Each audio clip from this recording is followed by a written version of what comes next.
Make the switch. Take action. Take Advil.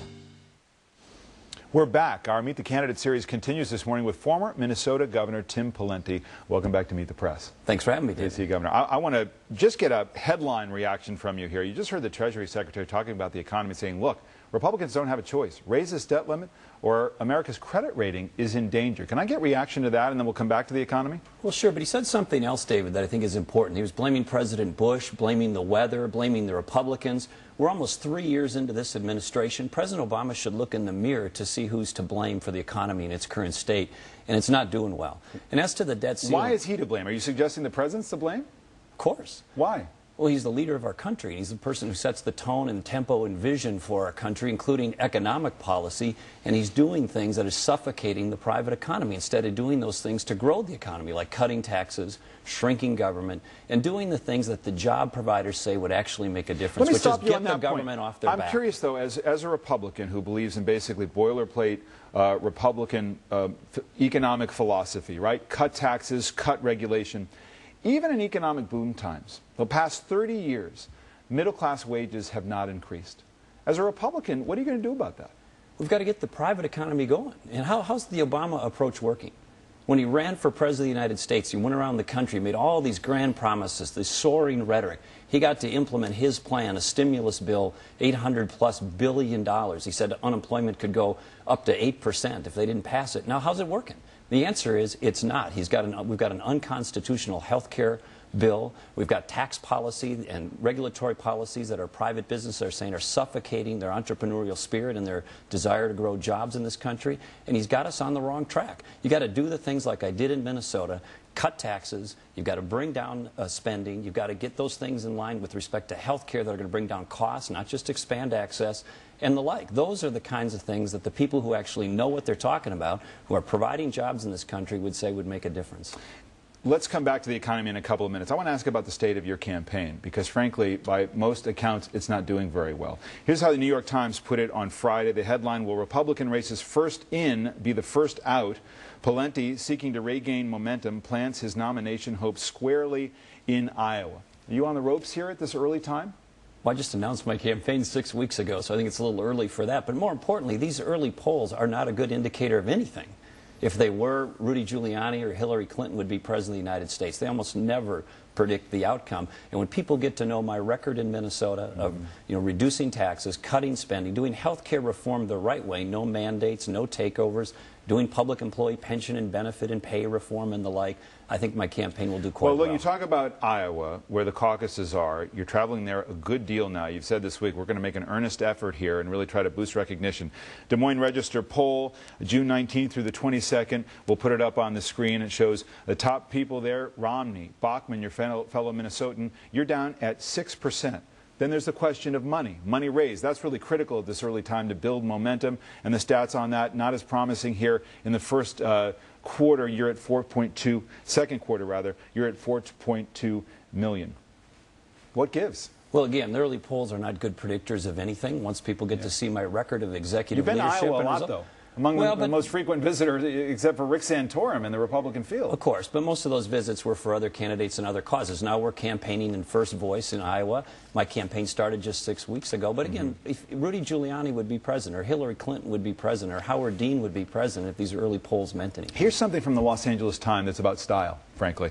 Tim Pawlenty's presidential campaign rests on this question: will Republican voters itching for confrontation with President Obama deliver their nomination to a man who tends toward soft-spoken and bland? Are you too dull to be president?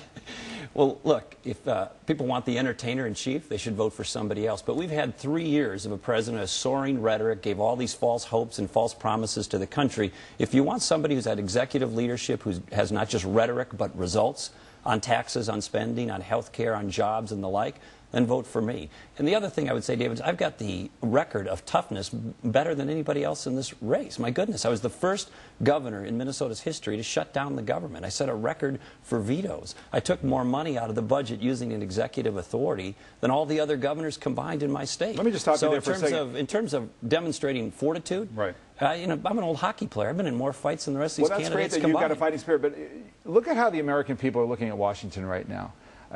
We nearly had a government shutdown. We can't have a deal on cutting the debt because the town is so politically polarized. Do you think the fact that you shut down the government in Minnesota is something to brag about? You think that's what the American people want? Well, I think what they want is results. And I've got the best results, the best record of any candidate in this race. And when it comes to principle, these dramatic moments, whether they're setting veto records, whether they're shutting down government, we have to have transformational reform in this country. The country is sinking. We need bold and courageous actions. And now is the time for the Republicans to stand up and fight for these values. And the last time they had the majority in Congress, they didn't do that. And they got thrown out. And now they need to walk the walk. What's your marker? I know you got a marker. What is your marker of something you have to achieve? Is it the Iowa straw poll coming up next month to test whether you're actually a viable candidate? Well, the Des Moines Register poll, as you just noted, had us in 6th or 7th place. In the next 60 days, we need to show significant progress. I'm confident in the Iowa straw poll that we will. And as my record in Minnesota gets out, I think we'll have a campaign that's going to be prevailing, not just in the straw poll, but in the Iowa caucuses and beyond. Let me ask you about your main challenger, the front-runner at the moment, Mitt Romney, and his position on health care. In Massachusetts, he passed near universal health care coverage. This is what you said back in June on Fox News about him. I don't think we can have a nominee that was involved in the development and construction of Obamacare and then continues to defend it. So let's be clear here. Straight talk, Governor. Are you saying he cannot be the nominee, unelectable as the nominee of the party because of his position on health care? I think if you're going to prosecute the political case against President Obama, and one of the top 3 or 4 issues is going to be the direction of the country in health care, it's going to be very difficult for our nominee to be one of the co-conspirators. I know, that's the argument. I'm asking you what your conclusion is. It's going to be very difficult for him to be successful with that on his record. In other words, he can't be the nominee if he's got this background? I think it's going to be difficult for him to beat the president with that on his record. And, you know, his record is beyond just health care. It's also a question of how did he do on judicial appointments? Where did we stand on bailouts? So all of us are going to have to account for our record. I've got a record. Governor Romney's got a record. All the other candidates have a record. I've got the best conservative record in the race. You know, we've been talking a lot about Iowa, and I was looking this weekend at an editorial in the Register, and it has here at the end this question of how you distinguish yourself from the rest of the field. In a competitive race, they write, Pawlenty will need something to distinguish himself. What is that? Can you name one area where you break from the Republican Party? Being a successful leader. Again, I'm not running for comedian-in-chief. I'm not running for entertainer-in-chief. If people would like that, they should go to a Broadway show. But honestly, Governor, to say I'm a successful leader does not distinguish you. Everybody claims that. That's argument. That's not fact. I'm asking you, bottom line, one area where you would break with the Republican Party? Well, David, for example, over my time as governor, I got a lot of flack from all sides in the debate. One area would be I supported the minimum wage when I was governor. Some Republicans didn't like that. There are times where I differed with my party in other respects. But bottom line is I've got a record, when you look at this, of accomplishment. There's a bunch of people in this race who run around, flap their jaws, but they've never actually done what they're talking about. All the candidates are going to say, I'm for cutting taxes, I'm for cutting spending, I'm for doing health care reform the right way, I'm for conservative judges, and down the list. But I've actually done these things. Well, what about fellow Minnesotan Michelle Bachmann? She's beating you in the polls. She's got more traction coming out of that recent debate and in Iowa. You're a nice guy.